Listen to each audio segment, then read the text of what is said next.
Ele tocou no meu ombro sem fazer barulho, só encostou e pediu para eu não encostar no destino que estava no aplicativo. Falou que precisava continuar até um posto lá para frente e que eu não podia reduzir a velocidade por nada. Eu estranhei, porque ele não tinha aberto a boca desde que entrou. Tinha só dado aquele olhar rápido para cada lado da rua antes de entrar no carro, como se estivesse fugindo de alguém. Não era aquele tipo de medo de assalto, de quem está prestes a fazer alguma coisa. Era um medo mais fundo, quase físico, como se estivesse reagindo a algo que só ele conseguia enxergar. Eu segui dirigindo, tentando manter o ritmo normal, mas senti quando ele se inclinou um pouco para frente, observando tudo pelo retrovisor. Aquele silêncio dele deixava as coisas ainda mais estranhas. Quando eu fui mexer para aumentar o volume do rádio, ele pediu para baixar o brilho da tela do painel. Na hora pensei que fosse frescura, mas ele falou baixo, quase sussurrando, dizendo que o reflexo podia denunciar onde a gente estava. Eu obedeci. Não sei explicar. Ele não tinha postura de criminoso. Estava suado, com o olho vermelho, mas não tinha cheiro de bebida, de nada. A mão dele tremia levemente quando apoiava no joelho. Depois de alguns minutos, ele pediu outra coisa que me deixou tenso. Mandou trocar de faixa antes da entrada existir. Ele falou, vai para da esquerda, agora. Só que não tinha carro, não tinha trânsito, não tinha motivo. Mesmo assim, eu troquei. E quando fiz isso, um carro preto apareceu atrás da gente como se tivesse surgido do nada. Passou rápido, mas o passageiro ficou olhando para ele até sumir, prendendo a respiração. Quando o carro passou, ele murmurou algo tipo, eles mudaram de veículo. Eu ouvi, mas preferi fingir que não. Aquilo estava fugindo totalmente de qualquer situação que eu já tinha vivido trabalhando. A gente seguiu em frente. Eu comecei a ficar com a sensação de que aquilo ia terminar em problema. Meu corpo inteiro parecia preparado para uma fuga, para uma discussão, alguma coisa. E o silêncio dele só deixava tudo pior. O tipo de silêncio que deixa o motorista pensando em 1000 cenários possíveis, nenhum deles bom. Em certo momento, ele pediu para eu desligar as luzes internas do carro. Não tinha motivo. Já estava tudo escuro o suficiente, mas ele estava olhando fixo para as janelas como se estivesse vendo alguém nas sombras. Eu desliguei.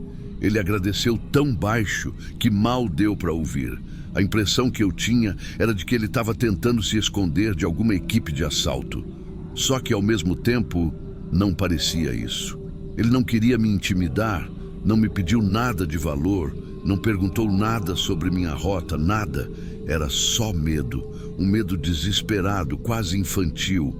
Quando a gente estava chegando perto do destino que aparecia no aplicativo, ele pediu para eu não parar. Não era nem um pedido, era uma súplica. Falou que se eu encostasse ali, alguém ia ver.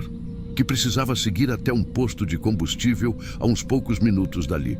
Eu pensei em cancelar a corrida, mas algo no jeito dele me travou. Não tinha raiva nos olhos dele, não tinha ameaça, só pânico. Eu virei na principal, indo para o posto. E aí ele começou a apertar a própria mão, tão forte que dava para ouvir a fricção da pele. Nunca vi alguém tão tenso.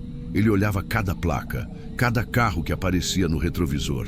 E toda vez que um veículo ficava atrás da gente mais de alguns segundos, ele prendia a respiração. A estrada estava quase vazia, mas mesmo assim ele parecia reagir a coisas invisíveis. Quando o posto apareceu, ele deu uma última olhada para trás e disse para eu parar no canto perto das bombas desligadas. Eu parei, e foi aí que tudo aconteceu de uma vez. 3 vans pretas entraram no posto como se já estivessem esperando a gente. Nenhuma tinha placa visível. Todas tinham logotipos de empresas diferentes, mas dava para ver que eram etiquetas coladas às pressas. Elas cercaram meu carro como se fosse uma operação. Eu fiquei congelado. Antes que eu falasse qualquer coisa, os homens desceram das vans, todos com roupas iguais, dizendo que eram da empresa responsável por ele. Falaram num tom frio, como se aquilo fosse protocolo. O passageiro agarrou o meu braço e falou urgente, mas sem gritar. Eles não são empresa nenhuma. Eles vão me levar de volta. Na mesma hora eu senti que se eu ficasse ali, eu ia acabar envolvido numa coisa que não ia conseguir sair. Meu corpo reagiu antes da cabeça. Eu joguei o carro para frente, ignorando o grito dos homens e a mão batendo na lataria. Uma das vans tentou bloquear, mas eu passei raspando. Meu coração estava disparado. Eu não sabia quem eu estava ajudando, nem quem eu estava fugindo. Só sabia que aquele homem do meu lado tinha medo de verdade e que os caras das vans não estavam ali para perguntar nada. Eles estavam ali para pegar ele, ponto final. Eu dirigi sem olhar para trás por alguns quilômetros. O passageiro estava chorando, mas sem barulho. Só lágrimas correndo. Ele não disse nada e eu também não. Quando finalmente parei num lugar iluminado, ele saiu do carro rápido, quase tropeçando, e correu para uma rua lateral. Sumiu em segundos. Eu fiquei parado ali tentando entender o que tinha acontecido. Mais tarde, quando consegui falar com a polícia, eles vieram com uma resposta que não ajudou em nada. Disseram que aquele cara tinha fugido de uma rede clandestina de experimentação com drogas psicotrópicas, que ele era uma espécie de cobaia. Falou que aquele tipo de grupo rastreava padrões de movimentação nos aplicativos para achar fugitivos. Disseram que as vans não eram de sequestro comum, eram do próprio grupo, tentando recuperar alguém que tinha abandonado o tratamento. Eu ouvi aquilo sem saber como reagir. Fizeram umas perguntas para mim, anotaram o básico, disseram que iam investigar. Mas eu vi o jeito como eles se entreolharam quando mencionei as vans falsas e os logotipos colados. Era aquele tipo de coisa que ninguém quer assumir que existe. Quando eu cheguei em casa, ainda com o corpo tremendo, senti algo preso no banco de trás. Era um caderninho pequeno, preto, com algumas páginas preenchidas de um jeito obsessivo. Horários, ruas, modelos de carros, placas anotadas com datas diferentes, trajetos repetidos. Parecia coisa de alguém que estava sendo seguido há dias e estava tentando provar para si mesmo. As últimas anotações eram do mesmo dia. Tinha algo como: eles trocaram as vans, agora estão de carro comum. Estão usando placa repetida. O pior não era o conteúdo, era o jeito que ele escrevia, como se estivesse tentando não perder o controle da própria cabeça. Eu não dormi naquela noite. Até hoje eu fico pensando que se eu tivesse parado no destino, aquelas vans iam aparecer ali. Não sei quem eram, não sei o que queriam ao certo, não sei se o que a polícia falou é verdade, só sei que aquele homem não estava imaginando nada. O medo dele não era delírio, era memória, e eu fui a última pessoa que ajudou ele antes de sumir de novo. Se você ouviu isso até aqui, obrigado. Eu nem sei se outras pessoas já passaram por algo parecido, mas se tiver mais alguém aí com uma história assim guardada, compartilha no canal. Às vezes, a gente só precisa saber que não viveu essas coisas sozinho.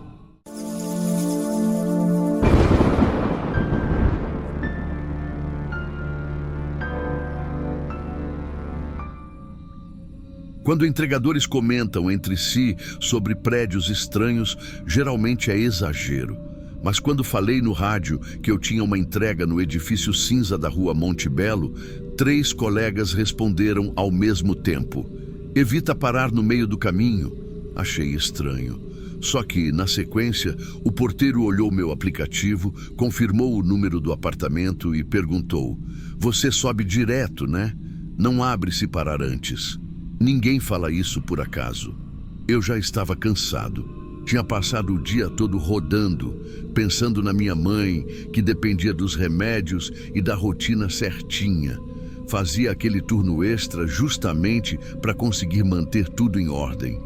Quando cheguei bem perto do prédio, percebi que ele parecia ainda mais cinza do que na foto do aplicativo. Sem textura, sem detalhes, como se tivessem passado tinta demais para esconder alguma coisa.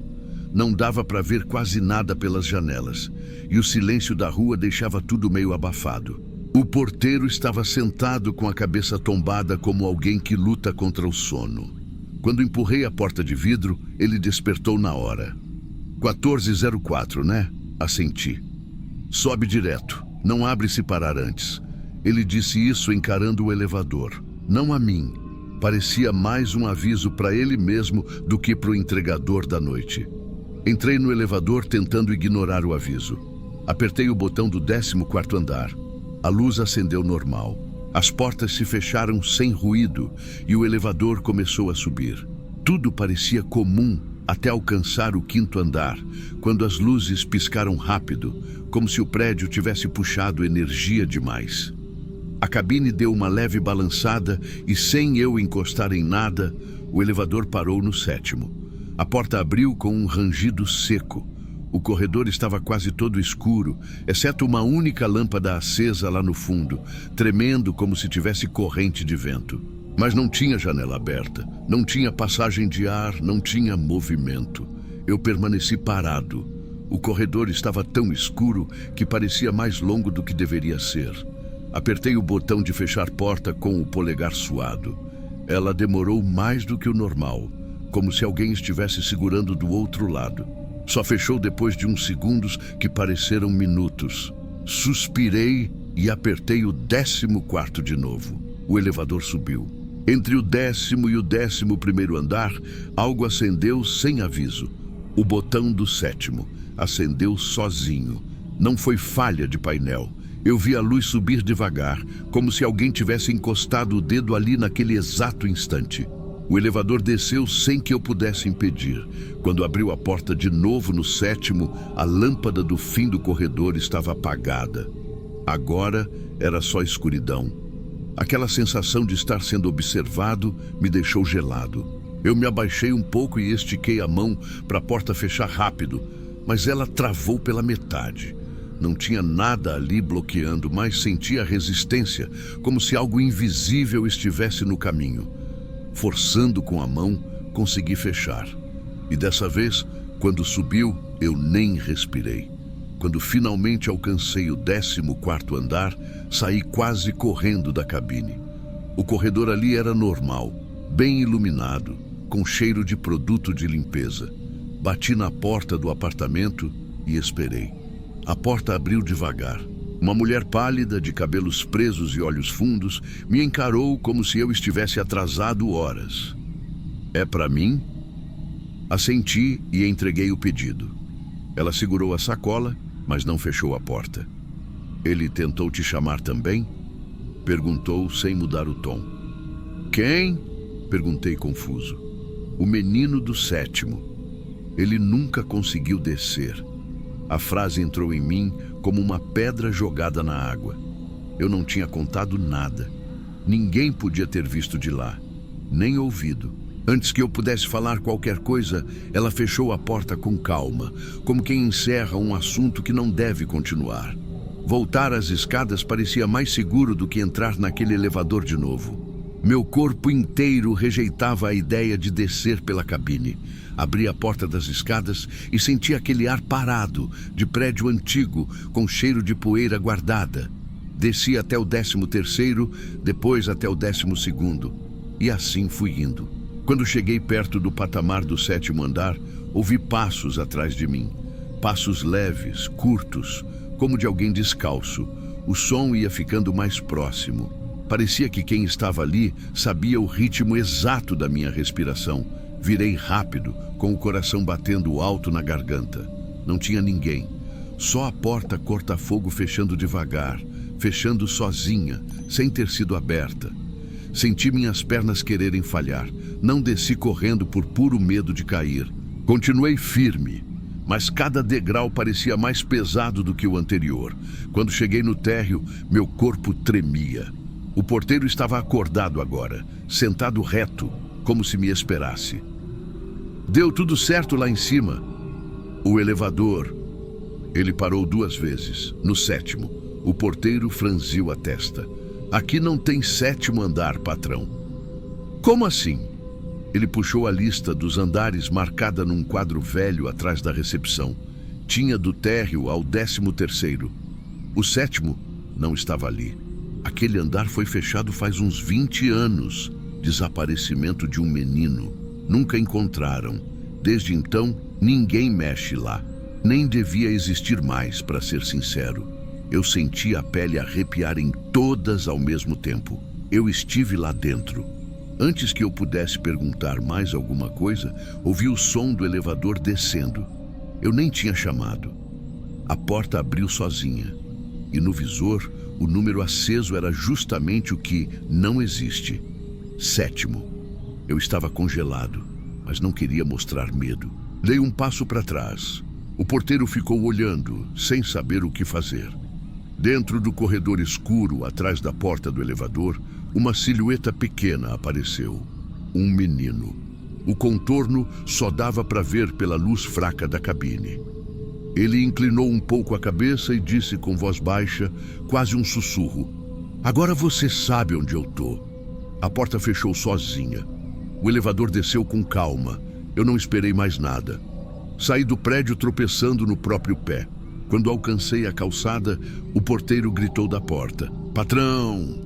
Ouvi passinho de criança descendo a escada atrás do senhor. Desde aquela noite, toda vez que tenho entrega em prédio com mais de 10 andares, o elevador para sozinho no tal 7º andar. Mesmo nos prédios onde ele nunca existiu.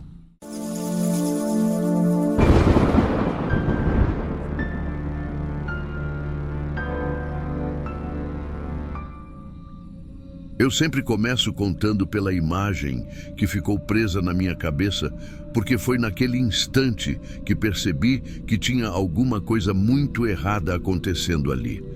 Era madrugada, por volta de 2h30, e eu estava sozinho na recepção.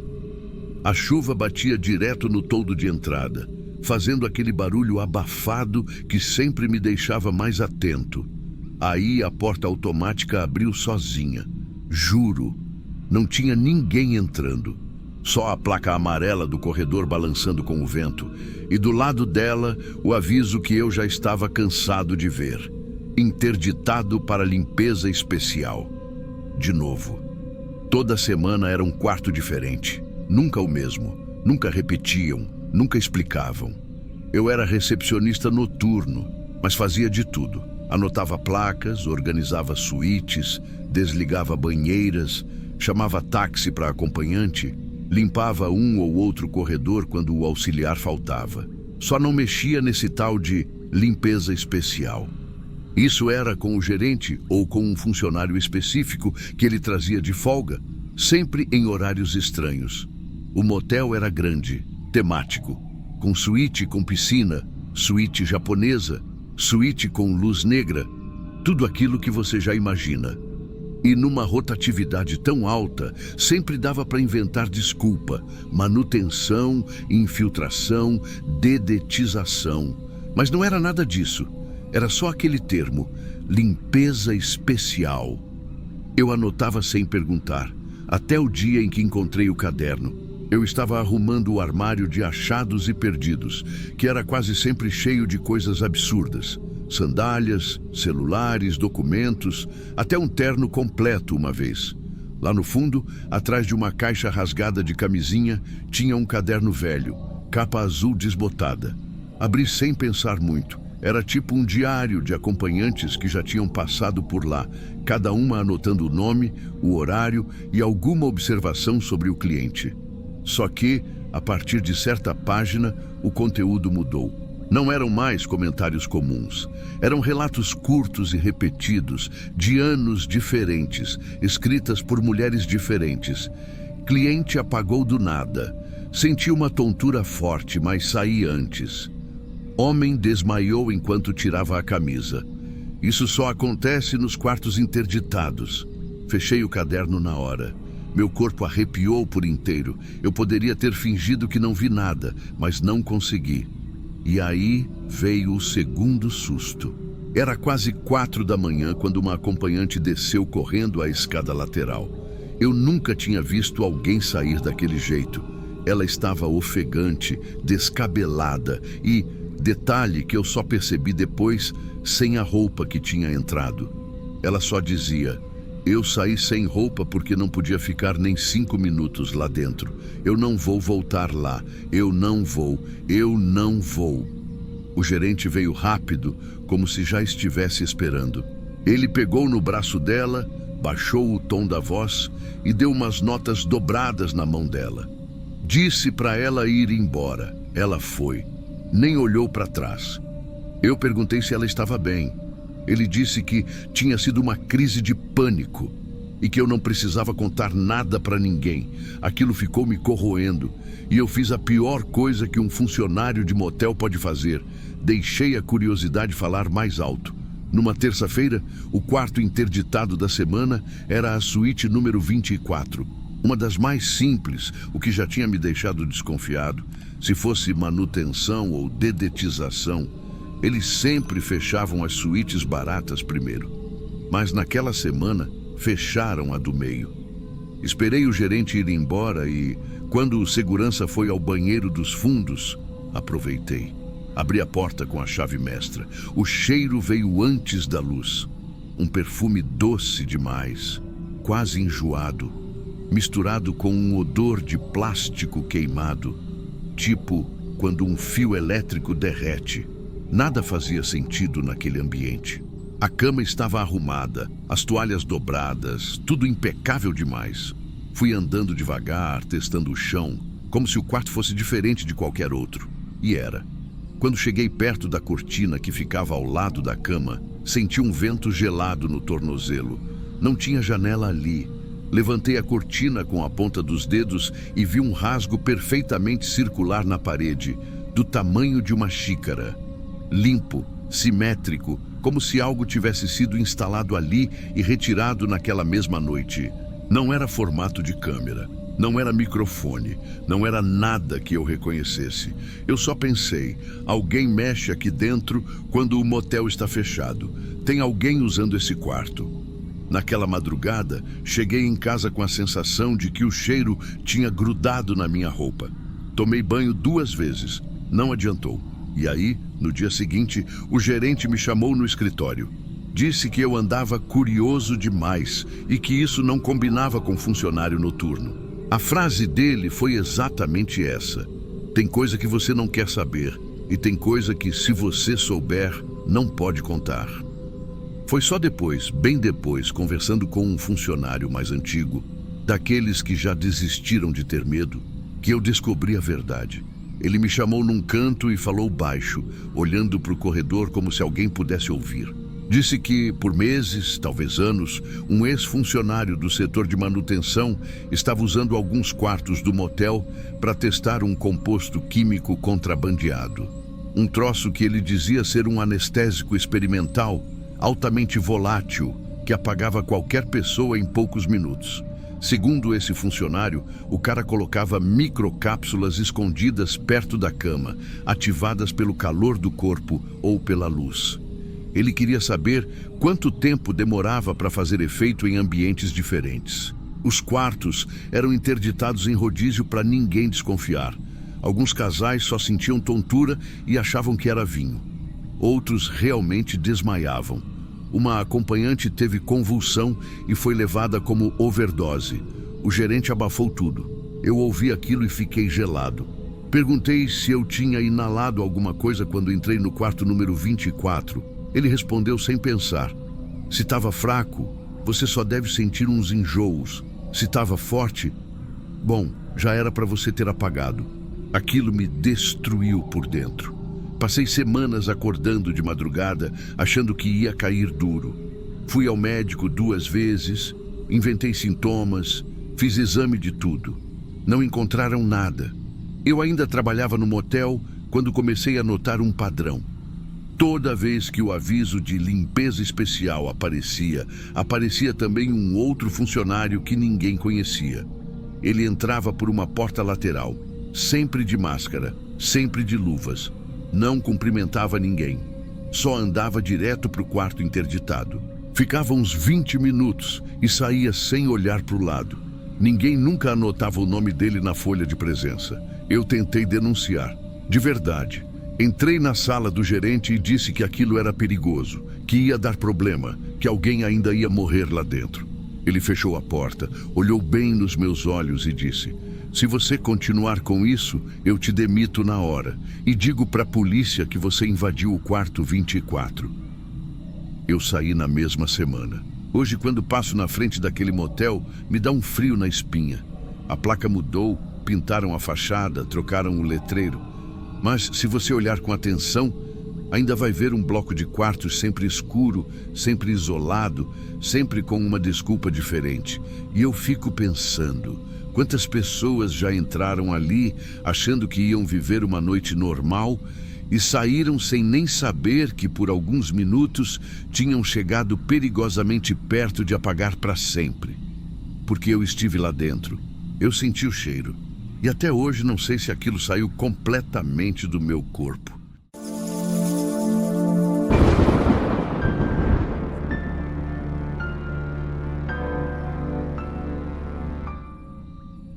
Eu sempre achei que a madrugada deixava o aeroporto mais honesto, sem filas, sem anúncios, sem pressa, só eu, as luzes frias do corredor interno e o bip dos crachás passando na catraca. Meu trabalho era simples: liberar acessos, conferir uniformes, garantir que ninguém entrasse onde não devia. E por incrível que pareça, era justamente a falta de emoção que me fazia gostar do turno. Naquela noite, no entanto, logo nos primeiros minutos, algo me tirou do eixo. Eu tinha acabado de registrar a passagem de um técnico quando ouvi um toque seco atrás de mim, como se alguém tivesse encostado na porta de acesso interno. Quando virei, vi um homem parado ali, segurando uma caixa de suprimentos contra o peito. Ele usava parte do uniforme de serviço: calça azul, bota antiderrapante, camiseta cinza. Mas faltava o jaleco, faltava a identificação no bolso. Faltava, principalmente, qualquer expressão no rosto. Ele não falou nada, só estendeu o crachá. Quando passei na leitora, a catraca permaneceu travada. O visor mostrou aquele aviso que sempre me deixava tenso: acesso negado. Tentei de novo. Nada. O homem pigarreou, sem olhar diretamente para mim, e disse que tinham trocado o crachá dele naquela semana. A voz dele parecia insegura demais para quem só estava com problema no cartão. Perguntei de qual setor era, e ele respondeu rápido demais, quase decorado. Algo não batia. Pedi para ele aguardar ali e fui chamar a supervisão, como manda o protocolo. Não demorei nem 2 minutos, mas quando voltei, ele tinha desaparecido. A porta estava fechada, a catraca travada e a caixa que ele carregava tinha sido deixada no chão, como se tivesse sido largada no meio de uma fuga. Aquilo me gelou. Eu abri a caixa com cuidado, achando que podia ser alguma emergência operacional. Mas dentro só havia luvas, toucas e etiquetas adesivas, todas usadas. Algumas sujas de poeira, outras rasgadas nas bordas, como se tivessem sido arrancadas às pressas de algum lugar. Foi aí que a sensação de que algo tinha escapado do meu controle se instalou de vez. Fui para a sala de câmeras. Pedi para revisar o corredor que dava acesso àquela porta interna. E a imagem que apareceu me deixou tenso de um jeito que eu nunca tinha sentido no trabalho. O homem não tinha vindo pelo caminho normal. Ele surgiu de uma porta que jamais deveria estar destravada. A porta do subsolo técnico, usada apenas em ressuprimentos emergenciais, e sempre acompanhados por 2 funcionários. Só abre com senha, com autorização, com procedimento. E naquela madrugada, ela simplesmente abriu para ele. Na gravação, ele empurra a porta devagar, como se estivesse conhecendo o lugar pela primeira vez. Depois entra, vira à esquerda, abre uma porta lateral e desaparece nas áreas restritas. Sem correria, sem hesitação, mas como alguém que conhece a geografia, não a finalidade. A supervisora me perguntou se eu queria que acionássemos a segurança. Eu disse que sim, claro, mas senti uma responsabilidade estranha naquilo tudo. Era meu setor, era minha porta, e um desconhecido, ou pior, alguém que estava tentando parecer conhecido, Estava circulando lá embaixo sem nenhum controle. Desci para o subsolo. A primeira coisa que senti foi o ar parado. A segunda foi o silêncio. O subsolo do aeroporto não costuma ser silencioso. São túneis de ventilação, máquinas, ressuprimento, carros elétricos passando. Mas naquela madrugada só dava para ouvir meu próprio passo ecoando. As luzes estavam parcialmente apagadas, e isso nunca acontece sem ordem. Algumas portas técnicas estavam abertas. Em uma delas, um carrinho de limpeza parecia ter sido empurrado para o canto tão rápido que ainda estava inclinado, apoiando-se contra a parede. Quanto mais eu avançava, mais tudo parecia errado. Como se alguém tivesse passado por ali abrindo rotas, tentando escapar de algum lugar sem ter noção real de onde estava entrando. A sensação que me acompanhava era uma mistura de alerta e pena, como se eu estivesse seguindo os rastros de alguém que não era perigoso, mas estava desesperado. E mesmo assim, o medo era real. Eu virei para o corredor que dava para o setor de catering. Havia sempre um cheiro forte ali. Comida de bordo pré-montada tem um odor reconhecível, mas naquela noite parecia diferente, como se algo tivesse sido deixado aberto, interrompido. Quando a equipe de segurança finalmente me encontrou, eu já estava suando frio. Eles assumiram a busca e me mandaram subir. Voltei para o meu posto sentindo um aperto que eu não sabia nomear. Demorou um bom tempo até o rádio tocar. A voz do agente soou tensa, mas não do jeito que eu esperava. Não era a voz de quem encontrou um invasor perigoso, era de quem encontrou alguém quebrado. Eles localizaram o homem. Estava nos fundos do setor de catering, meio agachado entre dois pallets, abraçando os braços como se estivesse com frio. Não ofereceu resistência, não tentou fugir, nem sequer levantou a cabeça quando chamaram por ele. Não era um criminoso, não era infiltrado, não era alguém tentando entrar no avião, roubar algo ou causar algum caos. Era um funcionário terceirizado da limpeza que tinha sido demitido horas antes. Tinha perdido o crachá, perdido o acesso e, principalmente, perdido qualquer orientação dentro daquele labirinto de portas e corredores que ninguém vê quando está viajando. Ele só queria recuperar duas coisas pessoais que tinham ficado no armário da sala de funcionários. Foi isso que ele tentou explicar entre frases cortadas, com a voz tremendo. Ele achou que conseguia entrar rápido, pegar o que era dele e sair sem chamar atenção. Mas entrou pela porta errada, a porta que nunca deveria estar aberta. E a partir daí, tudo virou um pesadelo involuntário. Quando a segurança o retirou, ele estava em estado de choque, pressão baixa, mãos geladas. A supervisora disse que ele repetia a mesma frase, baixinho, como quem tenta se convencer de alguma coisa. Só queria pegar minhas coisas, não era para ser assim. Eu fiquei olhando para a caixa que ele tinha deixado, ainda no chão do meu setor. Pensei nas etiquetas usadas, nas toucas, nas luvas, em como alguém pode se perder dentro de um lugar projetado para ser seguro, e em como um erro humano pode acionar um sistema inteiro, virar pânico, virar história. Naquela madrugada, aprendi uma coisa que nunca mais saiu da minha cabeça. No aeroporto, existem centenas de portas, mas basta uma, só uma, estar aberta no momento errado para transformar um homem comum em um fantasma, circulando por corredores que ninguém deveria ver. E eu fui a pessoa que deixou o fantasma entrar sem saber.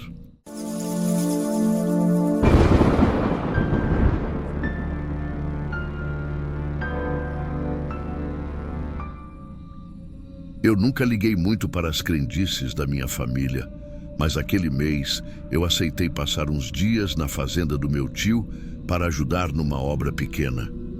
Era começo de inverno, tudo mais úmido, e o casarão grande ficava meio apagado no fim da tarde. Quem tomou a frente de me receber foi o funcionário mais velho dali, o seu Jacó. Um homem magro, pele marcada, andar lento, daqueles que parecem ter o dobro da idade que realmente têm. No primeiro dia, enquanto me mostrava os quartos onde eu podia ficar, ele soltou uma frase que me travou pela maneira como foi dita, sem humor nenhum. Escolha qualquer quarto, menos o do canto do casarão. Ele respirou fundo, como se tivesse repetido aquilo centenas de vezes. E se entrar lá, se a cama tiver virada para a porta, deixa assim, não mexe. Eu só balancei a cabeça, mas não dei importância. Para mim, era coisa de velho acostumado ao isolamento, criando regra em cima de superstição. Mais tarde, quando contei isso ao meu tio, ele só disse que o Jacó era cheio de manias e que eu podia ignorar. Escolhi um quarto lateral, próximo da cozinha. Era simples, cheiro de madeira úmida, cama dura, nada demais. O problema começou naquela mesma madrugada. Eu ainda estava entre o sono e a vigília quando ouvi um barulho seco, como pancadas na madeira. 3 batidas curtas, depois silêncio. Achei que fosse o vento batendo alguma porta velha. Só que o som continuou, mais arrastado, como se alguém estivesse empurrando algo pesado pelo chão. Móvel sendo arrastado de leve. Era o tipo de ruído que não combina com madrugada em fazenda. Levantei, iluminei o corredor com a lanterna do celular. Silêncio total.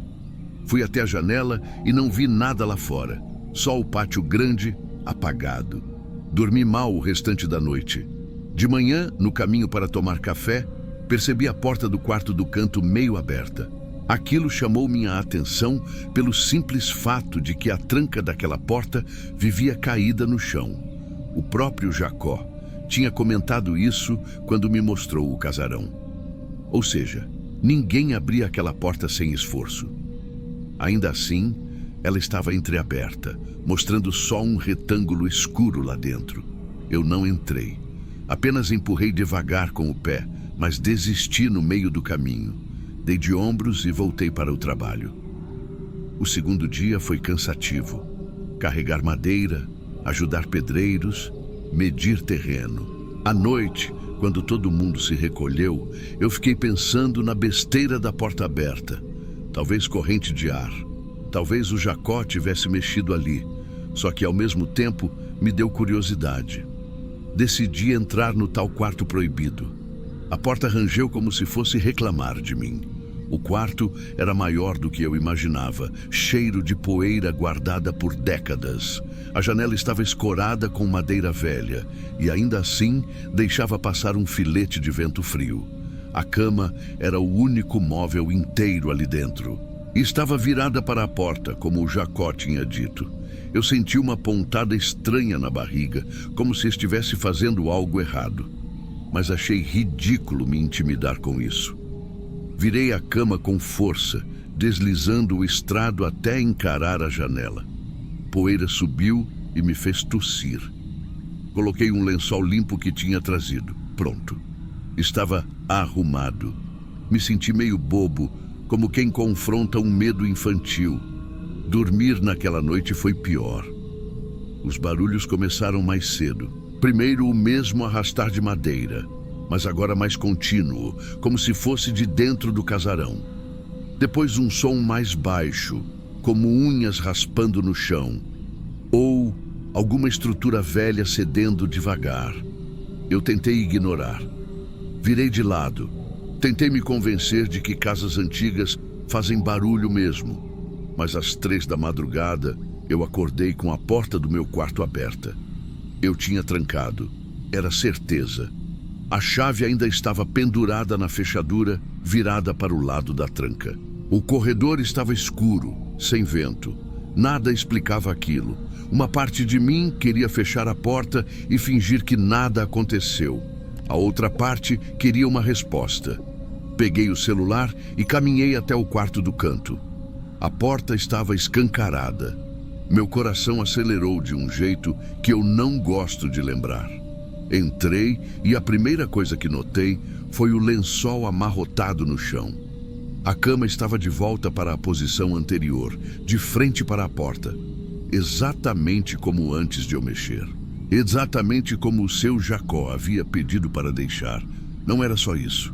No chão, perto da cama, havia marcas finas na poeira, como se algo tivesse sido arrastado. As marcas eram retas, paralelas. 4 linhas, depois um espaço, depois mais 4. De longe parecia arrasto de mãos, ou de alguém puxando o próprio corpo. Eu saí dali tremendo. Fechei a porta com força e voltei para o meu quarto. Não dormi mais.